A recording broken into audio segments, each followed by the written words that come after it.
tidak ada sengketa pemilu juga nggak ada ya. Ada. Nah, kita harapkan nanti di pilkada juga Lancar, harus lancar, kemudian kondusif dan adil itu ya.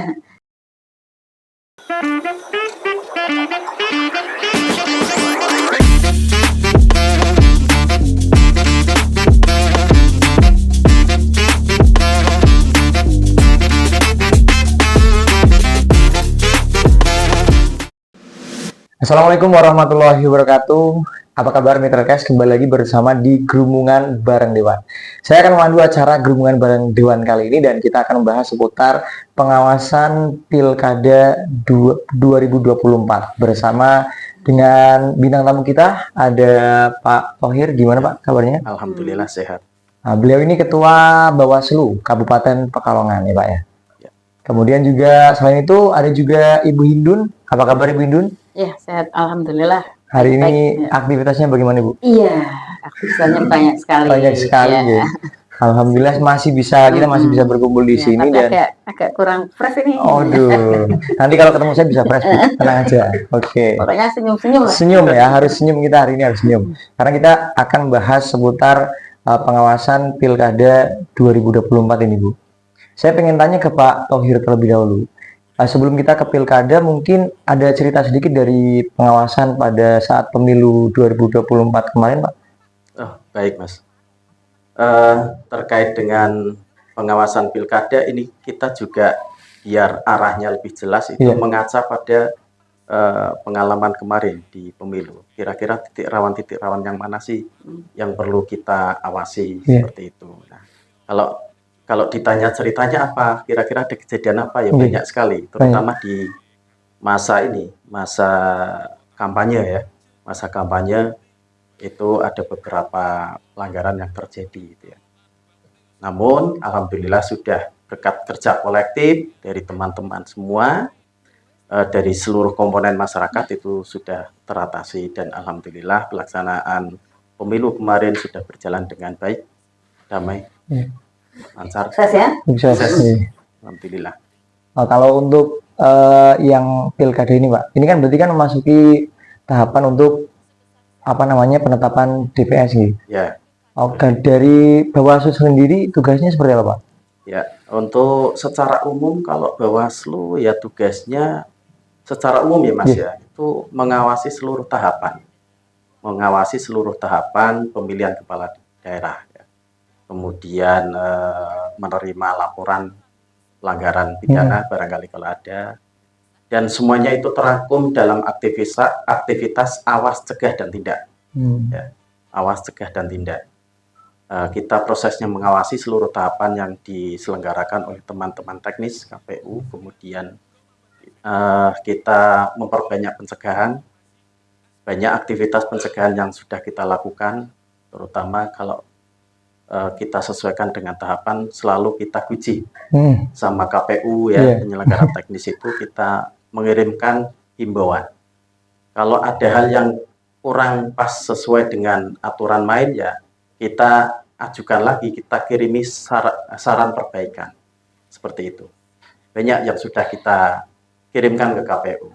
Sampai saat ini ada temuan atau laporan apa? Alhamdulillah sampai saat ini berkat kerja kolektif kita itu dengan berbagai macam ikhtiar dan upaya selama ini belum ada. Alhamdulillah berarti lancar Pak. Lancar. Saya ingin bertanya ke Bu Hindun kali ini. Melihat dari tugas Bawaslu Kabupaten Pekalongan selama ini, menurut Ibu seperti apa Bu? Khususnya pada saat kemarin mungkin pemilu 2024. Ya, buktinya saya melihat sukses ya. Sukses. Pemilu berjalan dengan baik, lancar, tidak ada konflik dimanapun, tidak ada sengketa pemilu juga nggak ada ya. Nah, kita harapkan nanti di pilkada juga harus lancar, kemudian kondusif dan adil itu, ya, adil, sehingga masyarakat merasa tidak ada yang ditinggal, terayomi semuanya.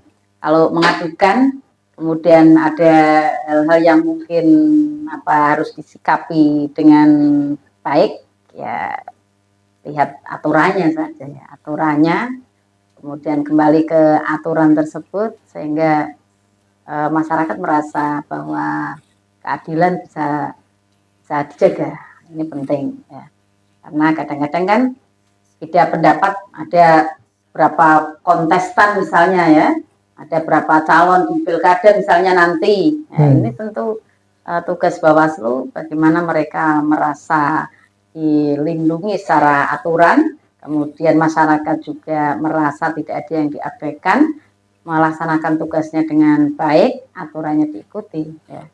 Nah, kalau seperti itu, ya tentu insya Allah mudah-mudahan bisa berjalan dengan baik. Tapi kalau pihak sana, pihak sini, ya nanti jadi ada konflik, ya konflik horizontal. Sudah konflik kan jadi sulit, ya jangan sampai seperti itu.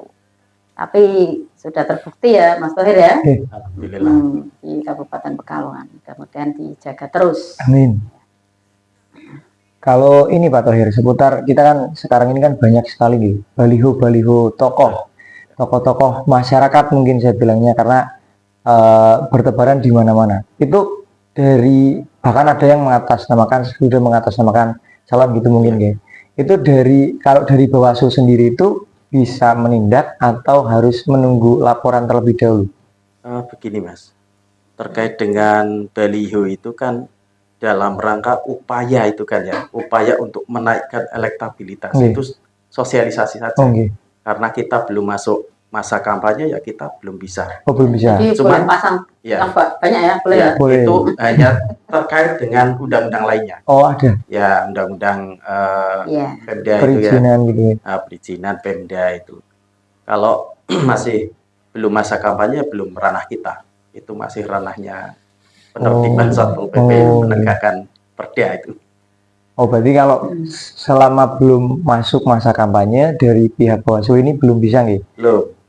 Ya karena kan kita lihat banyak yang mungkin pasangnya sembarangan Ya, mungkin Ibu. akan tetapi upaya-upaya pencegahan kan sudah kita ikhtiari bersama. Ada sosialisasi juga ya? Ya, soswatif itu kan, sosialisasi pengawasan partisipatif juga kita mengadakan kegiatan seperti itu. Itu biasanya konsep sosialisasinya gimana Pak? Di mana atau mungkin? Ya, di tempat tertentu dengan mengundang simbol-simbol masyarakat. Biasa kita undang perwakilan dari Ansor, kemudian dari Pemuda Muhammadiyah, Rifaiyah, dari NU, Muhammadiyah, banyaklah simbol masyarakat yang kita libatkan. Sosialisasi di radio ya? Sosialisasi di radio juga pernah, termasuk hari ini. Termasuk hari ini adalah termasuk sosialisasi dari Bawaslu untuk supaya bisa ikut mengawasi bagaimana jalannya pilkada. Itu yang dinamakan pengawasan partisipatif. Pengawasan partisipatif dari masyarakat langsung. Karena memang aktor pengawasan itu sesungguhnya kan ada 3 Mas. Ada 3 ya. Yang pertama itu Bawaslu sebagai yang menjalankan amanah Pemda. Kemudian yang kedua itu adalah pemantau pemilu ya, baik dari dalam negeri maupun dari luar negeri. Kemudian yang ketiga adalah masyarakat. Pemantau dari luar negeri itu maksudnya gimana? Ada juga. Kalau pelaksanaan pemilu kemarin kan ada pemantau dari luar negeri. Kalau pemantau dari luar negeri itu mungkin kepentingannya sebagai ini, hanya observasi saja. Kalau pelaksanaan pesta demokrasi di Indonesia bagus, yaitu yang diambil diterapkan di negaranya seperti itu. Mungkin seperti itu. Kembali ke Bindu lagi nih Bu. Kan memang untuk pilkada itu kan harus diawasi bukan dari Bawaslu saja nih. Harus juga dari masyarakat. Mungkin ada dari pesan Bindun supaya masyarakat ini turut mengawasi jalannya khususnya pilkada tahun 2024 ini dalam rangka pilihan gubernur dan wakil gubernur serta bupati dan wakil bupati Kabupaten Pekalongan. Ya, bisa. Jadi tentu masyarakat dalam rangka melakukan pengawasan melalui prosedur atau bisa disampaikan kepada pihak-pihak yang melakukan mempunyai kewenangan untuk melakukan pengawasan sehingga bisa terrealisasi apa yang disampaikan. Tidak bengok-bengok kan, hanya bengok-bengok saja ngapain kan gitu. Iya, tidak terakomodasi sehingga bisa disampaikan pengawasannya. Kalau mungkin melihat situasi yang tidak kondusif, penuh tidak sesuai dengan aturan, mereka bisa melaporkan ya. bisa melaporkan. Dalam hal ini adalah ke Bawaslu ya, ke Bawaslu. Ini penting sehingga kita harapkan juga Bawaslu juga turut ini memberikan pendidikan apa ini pembinaan atau apa sosialisasi kepada masyarakat. Ini lapor kalau Bawaslu supaya ngerti masyarakat seperti itu. Kadang-kadang kan ribut sendiri ya, ribut sendiri nggak ngerti mau laporan sama siapa, termasuk partai politik, partai mereka pengusung pilkada, kemudian tim-tim sukses itu aturan-aturan seperti itu harus didalami sehingga bisa menyampaikan dan bisa terakomodir apa yang mau disampaikan itu. Ini penting sehingga Bawaslu juga menindaklanjuti ya, menindaklanjuti dari aturan laporan dari masyarakat dan tentu ada output ya dari apa yang dilaporkan. Kan ada apa namanya itu kalau tidak ditindaklanjuti di KPU juga ada apa pengawas KPU kinerja KPU di Bawaslu juga di DKPP di Bawaslu kan juga seperti itu. Jadi kita bisa mendesak itu kepada Bawaslu itu loh ada kejadian yang harus ditindaklanjuti ya. Nah, tetapi partisipasi masyarakat dalam pengawasan ini tentu kita melihat sangat luas karena Kabupaten Pekalongan kan terdiri dari 19 kecamatan, 272 desa, ada kelurahan 13, sehingga sangat luas ya jangkauan ini yang tentu kadang supaya cepat terespon di daerahnya masing-masing. Saya melihat bahwa Bawaslu sekarang ada perwakilan di desa ya, ada desa di desa, pengawas desa, pengawas desa, sehingga pengawas desa pun harus lebih apa ini, lebih aktif, lebih bisa menyampaikan atau lebih bisa melakukan tugasnya, memberikan sosialisasi kepada masyarakatnya. Orang usah haring kabupaten. Berarti langsung lapor bupati ya. Iya, dilaporkan terus jadi sampai kalau Pak Thohir terus keliling terus ya kesel Pak. Kesel. Ya, yang terpenting ini Mas. Tapi jangan sampai tidak lanjuti. Artinya dari desa ke kecamatan, baru ke kabupaten. Nah, berhubungan gitu. Berarti sistematika laporannya seperti apa? Kalau misalnya ada laporan dari masyarakat itu? Baik, nyambung dari Bu Ketua. Kami sangat berharap peran aktif dari masyarakat. Kita SDM-nya sudah sampai desa. Jadi pengawas kecamatan ada, pengawas desa ada. Nanti kalau sudah menjelang pilihan itu pengawas TPS juga ada. Nah, mekanisme pelaporannya bagaimana? Nah, sesuai dengan Perbawaslu 8 tahun 2020 itu tentang penanganan pelanggaran, itu silakan saja datang ke pengawas. Perorangan bisa ya? Boleh. Datang saja semua masyarakat yang terpenting sudah memiliki hak pilih. Itu syarat formilnya itu, memiliki hak pilih. Itu yang boleh melaporkan. Silakan laporkan, yang terpenting temuan itu jangan sampai lebih dari 7 hari. Ya. Kalau menemukan pelanggaran terkait dengan pilkada, silakan lapor. Misal pelanggarannya gini Pak, ini sebenarnya sudah meninggal, tapi ternyata ditulisnya kok masih masuk TPS gitu mungkin. Nah, kalau pelanggaran itu ini masih proses. Proses kan ini masih tahapan pemutahiran data itu. Masih proses. Nah, silahkan laporkan saja ke Bawaslu. Oke, berarti sistematika laporannya atau mekanisme pelaporannya dari desa terlebih dahulu, nanti kecamatan sampai ya, ke... kalau lokusnya itu di desa ya silakan. Oke.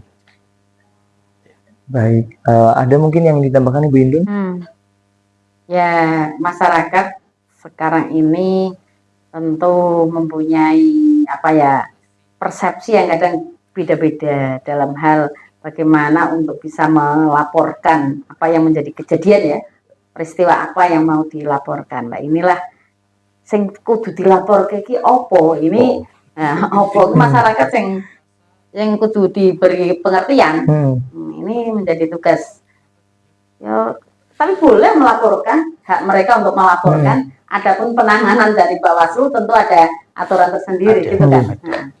Saya kira itu. Nah, Ada tambahan lagi Pak? makin respon bagus ya berarti semakin proses demokrasi berjalan. Betul apa yang disampaikan Bu Ketua. Nanti setiap laporan yang masuk, laporan pelanggaran itu nanti akan kita kaji di sentra Gakumdu. Di situ ada Bawaslu, ada Kejaksaan, ada Polres. Kita kaji di situ. Oke. Baik Mitra RKS, saya rasa sudah cukup pembahasan kali ini mengenai pengawasan Pilkada 2024.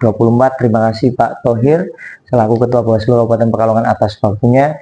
Bindun juga terima kasih. Semoga kita bisa berjumpa lagi dalam acara yang berbeda atau acara ini dan pembahasan yang berbeda mungkin. Saya rasa itu dulu Mitra RKS. Sampai jumpa di lain waktu dan saya berserta kru yang bertugas pamit undur diri.